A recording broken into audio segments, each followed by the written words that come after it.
오늘 하나님께서 우리에게 주시는 말씀은 누가복음 9장 18절에서 27절까지 말씀입니다.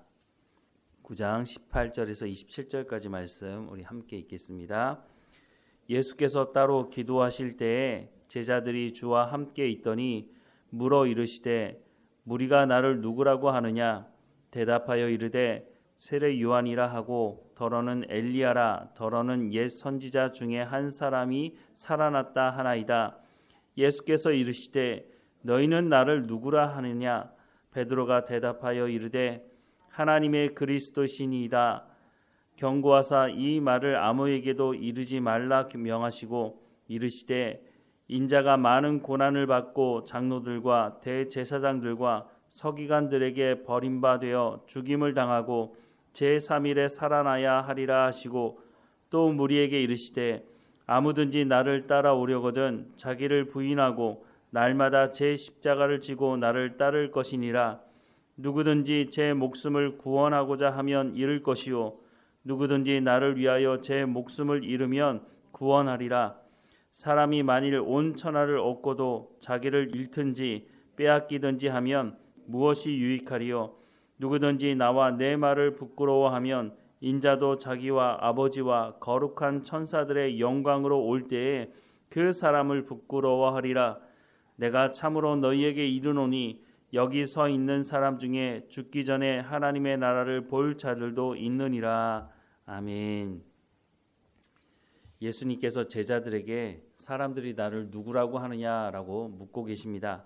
18절과 19절 말씀해 보면 예수께서 따로 기도하실 때 제자들이 주와 함께 있더니 물어 이르시되 무리가 나를 누구라고 하느냐? 대답하여 이르되 세례 요한이라 하고 더러는 엘리야라 더러는 옛 선지자 중에 한 사람이 살아났다 하나이다 라고 말씀을 하고 있습니다.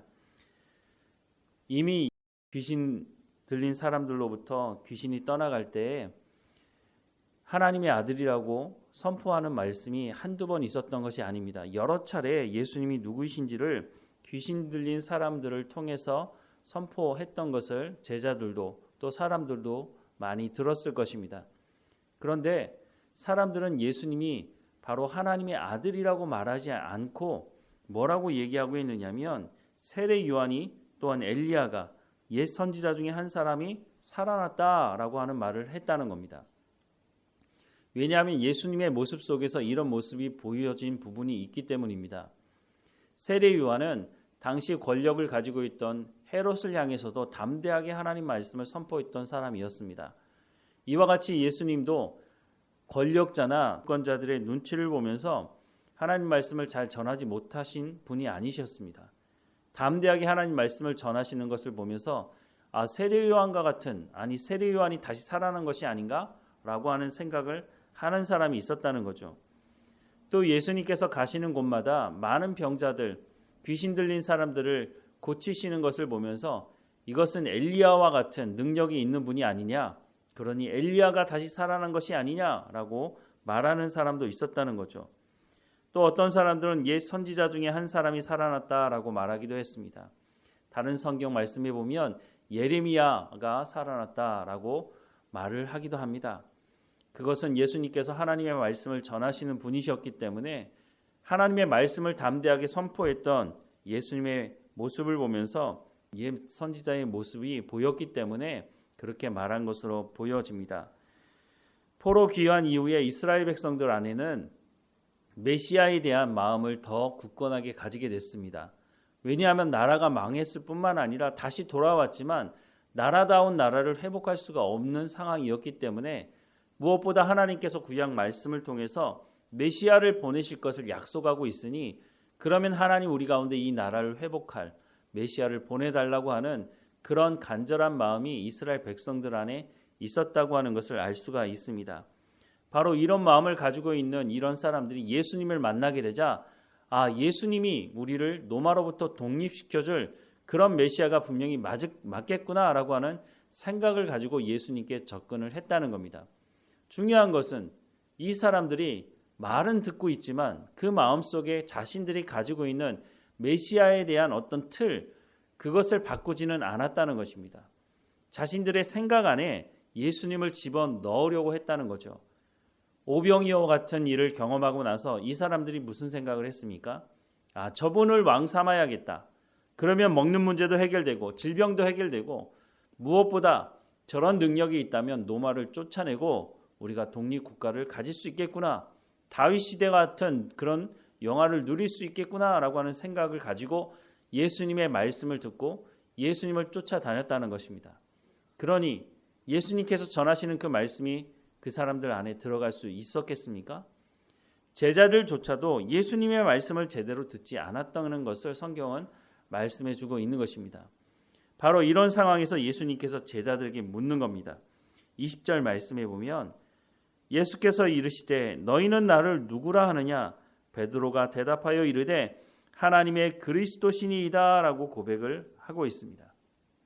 이 전만 하더라도 베드로를 포함한 모든 제자들은 도대체 이분이 누구이기에 이런 일들이 일어나느냐고 그렇게 의문을 가졌었는데 이제는 베드로로부터 시작해서 모든 제자들도 함께 고백하는 것은 당신이 바로 하나님께서 말씀하신 메시아 그리스도 맞습니다 라고 하는 고백을 하고 있다는 겁니다. 이 고백을 하는 것만으로 어떻게 보면 대단하다고 인정할 수밖에 없는 상황이기는 합니다. 오늘 본문 말씀에는 기록이 없지만 이 고백 이후에 베드로가 예수님에게 책망을 듣는 내용이 다른 복음서에서는 기록되어 있는데 오늘 본문에는 그것을 기록하고 있지는 않습니다.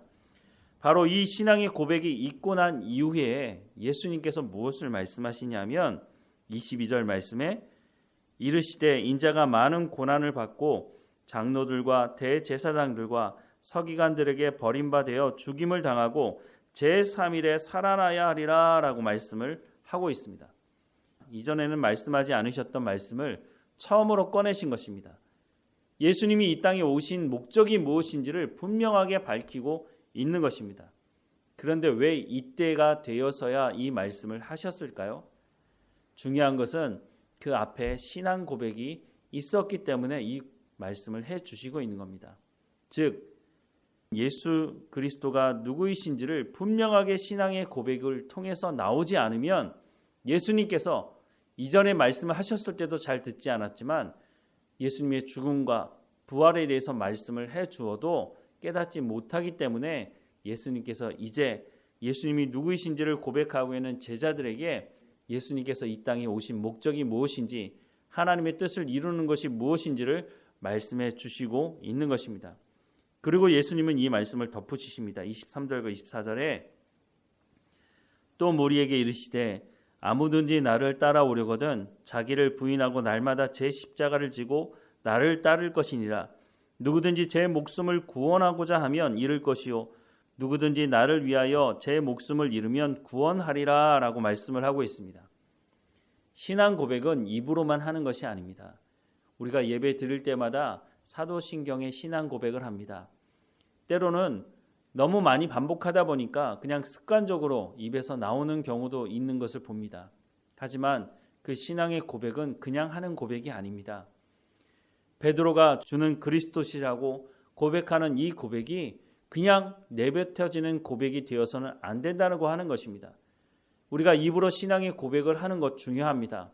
하지만 더 중요한 것은 우리가 입술로 그 신앙의 고백을 했다면 삶의 현장에서 그와 같은 삶을 살아가야 한다는 것입니다. 예수님께서 말씀하시는 23절과 24절의 말씀이 바로 그것입니다.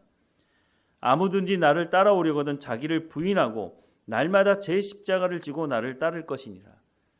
여기서 말하는 십자가는 제가 어렸을 때도 많이 들었던 말씀이기도 한데요. 아마 여러분들도 똑같은 말씀을 들었을 것입니다.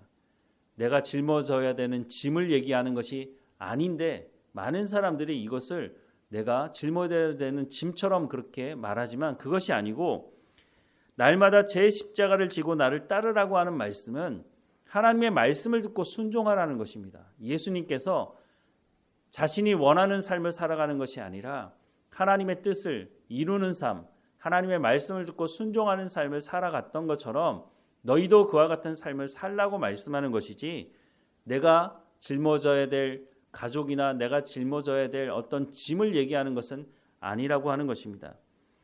누구든지 제 목숨을 구원하고자 하면 잃을 것이라고 말씀합니다. 자기의 목숨을 구원하고자 하는 사람, 어떤 사람들입니까? 자신의 이익을 위해서 살아가는 사람들입니다. 당시 예수님을 왕 삼고 자신의 이익을 챙기려고 했던 사람들, 바로 그 사람들은 목숨을 잃게 될 것이다라고 말씀하고 있는 겁니다.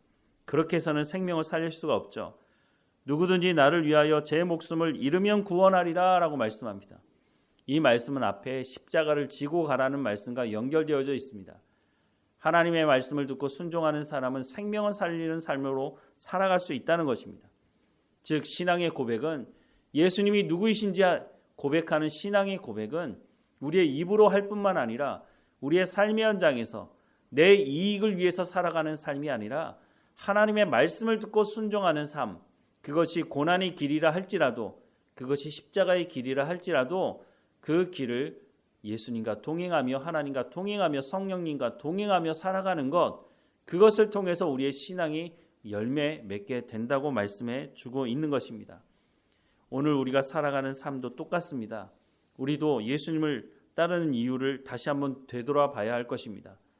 베드로, 요한, 야고보를 포함한 12 제자들 뿐만 아니라 다른 사람들조차도 예수님을 따를 때 이익을 쫓아 따랐던 것을 보게 됩니다. 하지만 그들이 성령의 체험을 하고 예수님의 부활을 목격하고 난 이후에는 그 삶을 돌이켜서 자기 십자가를 지고 예수님을 날마다 따랐던 것을 성경은 말씀해 주고 있는 것입니다. 우리의 삶 가운데 말씀하시는 하나님의 말씀을 듣고 우리가 입술로 고백한 신앙의 고백을 우리의 삶의 현장에서 살아낼 수 있도록, 그래서 우리 가운데 성령의 충만함을 구하는 것이고 기도하는 것입니다. 우리의 근심과 걱정 하나님 앞에 내려놓으라고 말씀하고 있습니다. 그것을 짊어지고 가라고 말씀하는 것이 아닙니다. 우리가 마땅히 살아가야 될 길은 그것을 짊어지고 가는 것이 아니라 하나님 말씀을 듣고 순종하며 성령의 열매를 맺는 삶을 살아가는 것입니다. 오늘 우리가 이와 같은 신앙의 고백을 하고 있다면 예수님께서 말씀하시는 대로 아무든지 나를 따라오려거든 자기를 부인하고 날마다 제 십자가를 지고 나를 따를 것이니라. 누구든지 제 목숨을 구원하고자 하면 잃을 것이요 누구든지 나를 위하여 제 목숨을 잃으면 구원하리라 라고 말씀하시는 약속의 말씀을 따라서 우리가 주님과 동행하며 살아가는 우리의 삶이 되기를 주님의 이름으로 축원합니다. 기도하겠습니다. 사랑하는 하나님, 우리는 예수님을 누구라고 고백하고 있습니까? 예수님이 바로 하나님께서 보내신 우리를 구원하실 구원자라고 우리는 고백하고 있지 않습니까? 그렇다면 우리가 이 고백을 따라 우리의 삶의 현장에서도 우리가 우리에게 주어진 십자가를 지고 예수님을 온전히 따르며 하나님의 말씀을 듣고 순종하는 삶을 살아갈 수 있도록 은혜를 허락해 주옵소서. 내 이익을 쫓아 살아가는 것이 아니라 사람의 생명을 살리는 삶으로 나갈 수 있도록, 무엇보다 우리가 복음을 증거하는 우리의 삶이 될 수 있도록 우리의 삶을 통해서 어려움 당한 사람들을 구제하며 그들과 함께 시간을 보내며 그들의 생명을 살리는 자리 가운데 쓰임받도록 하나님 우리의 삶을 주관하시고 인도해 주옵소서. 오늘도 깨어있게 하셔서 우리가 어느 곳에 있든지 이 생명 살리는 삶을 살아갈 수 있도록 은혜를 허락해 주시옵소서. 우리 가운데 주신 달란트를 부지런히 하나님 맡겨주신 모든 일을 통해서 2배, 3배로 늘려갈 수 있도록 하나님 우리 가운데 지혜와 명철과 건강함을 허락해 주옵소서. 하나님 오늘 우리 가운데 맡겨진 시간을 허비하지 않게 하시고 늘 감사하며 살아가는 우리의 삶이 될 수 있도록 인도해 주옵소서. 몸이 연약한 성도들 한 사람 한 사람마다 지켜주시고 모든 치료의 과정을 하나님 인도하셔서 늘 깨어있게 하시고 하나님께 감사하며 하나님과 동행하며 말씀 듣기를 사모하며 살아가는 우리의 삶이 될 수 있도록 인도해 주옵소서. 날마다 우리와 함께 하시는 하나님께 감사하고 예수님의 이름으로 기도드립니다. 아멘.